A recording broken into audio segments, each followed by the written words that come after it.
जैसा कि आपने शुरुआती इंट्रो में देख लिया होगा कि यह वीडियो एक बहुत ही इम्पोर्टेंट टॉपिक के ऊपर बेस्ड है। हिरोशिमा और नागासाकी में हुए 1945 के हमले के ऊपर बेस्ड यह एक कंप्लीट एनालिसिस है, जिसमें आपको प्रॉपर डिटेल्ड इन्फॉर्मेशन दी जाएगी, बेसिक से लेकर के एकदम एडवांस लेवल तक की। बिना कोई टाइम वेस्ट करते हुए शुरू करते हैं वीडियो के पहले भाग को शुरू करने से पहले आप जो है कॉपी और पेन लेके ज़रूर बैठिएगा, और जितने भी कॉम्पिटिटिव एग्ज़ाम्स की तैयारी कर रहे हैं उनके लिए बहुत ही ज़्यादा यूज़फुल वीडियो हो सकता है। जैसा कि आपकी स्क्रीन में कुछ की पॉइंट्स शो हो रहे होंगे, जिसमें पहला पॉइंट आपको कह रहा होगा कि यह एक एक्सप्लोजिव डिवाइस है, यानी कि एक विनाशकारी डिवाइस है। इसके अंदर एक बेसिकली देखा जाए ना, एक डिस्ट्रक्टिव फोर्स इंक्लूड होता है, यानी कि जो सब कुछ तहस नहस कर दे, ऐसा एक फोर्स इंक्लूड होता है। थर्ड पॉइंट जो होता है वो बता रहा है आपको कि कॉम्बिनेशन है ये एक फिजन और न्यूक्लियर फ्यूज़न का, जिसमें आपको नीचे ना दो इमेज शो करी होगी। दो इमेज में एक में शो कर रहा होगा कि यूरेनियम का यूज़ हो रहा है, और दूसरा जो एक प्लूटोनियम का यूज़ हो रहा है।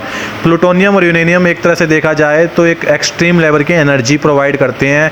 एक ऐसी चेन रिएक्शन पैदा होती है जिससे एक एक्सट्रीम लेवल की एनर्जी निकलती है, और फिर एक विनाशकारी विस्फोट होता है, जो कि हिरोशिमा और नागासाकी दोनों में देखा गया था।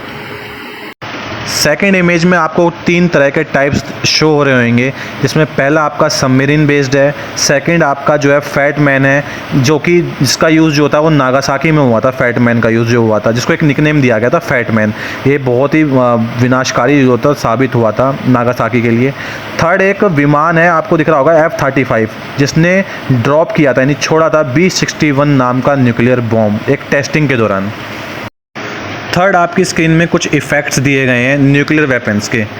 पहला आपका है एक्सट्रीम हीट। न्यूक्लियर वेपन जो है एक्सट्रीम हीट प्रोवाइड करता है। सेकंड आयोनाइजिंग रेडिएशन प्रोवाइड करता है। थर्ड बहुत बड़े विशाल आग के गुबार जो है प्रोवाइड करता है, जिसको फायरस्टॉर्म बोला जाता है। फोर्थ आपको कुछ रेडियो एक्टिव न्यूक्लियर फॉलआउट देखने को मिलेगा। फिफ्थ आपको इलेक्ट्रोमैग्नेटिक पल्सेस देखने को मिलेगी। सिक्स्थ आपको रेडार ब्लैकआउट देखने को मिलेगा। ये 6 मेन इफ़ेक्ट्स हैं जो कि न्यूक्लियर वेपन से होते हैं, जो कि बिल्कुल भी अच्छे नहीं हैं ह्यूमंस के लिए और वेदर के लिए, नेचर के लिए, एटमॉस्फेयर के लिए।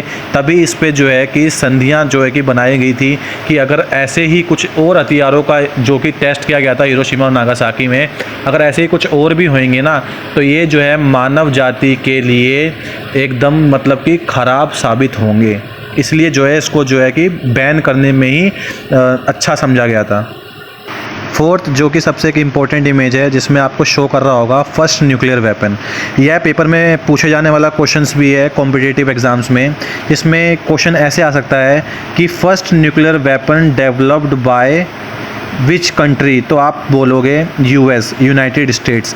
जो यूएस था उसने जो है वर्ल्ड वॉर सेकंड के दौरान जो है कि अपना फर्स्ट न्यूक्लियर वेपन डेवलप किया था, लेकिन ये दो देशों के कोलैबोरेशन के बीच में हुआ था ये, जिसमें यूके भी शामिल है और कनाडा, दोनों शामिल हैं, जिसमें यूनाइटेड स्टेट्स जो है वो कोलैब करता है, यानी कि गठबंधन करता है यूके और कनाडा के साथ। यूके आपको पता है यूनाइटेड किंगडम, और ये इसको ना एक प्रोजेक्ट का नाम दिया गया था जिसमें मनहट्टन या मैनहट्टन प्रोजेक्ट भी बोला जाता है।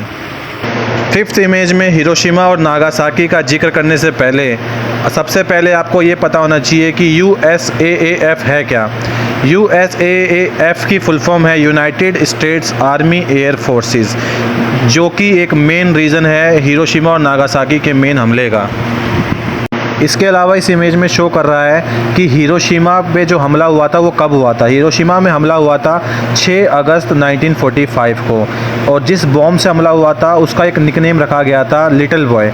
और वही नागासाकी में 9 अगस्त 1945 को बॉम्ब का हमला हुआ था, जिसका निकनेम दिया गया था fat man.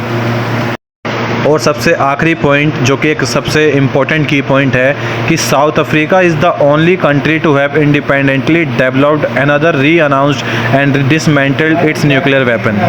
So I hope आपको वीडियो बहुत अच्छी लगी होगी, और आपको जो है कि इस वीडियो से बहुत कुछ सीखने को मिला होगा इस वीडियो के पहले पार्ट से।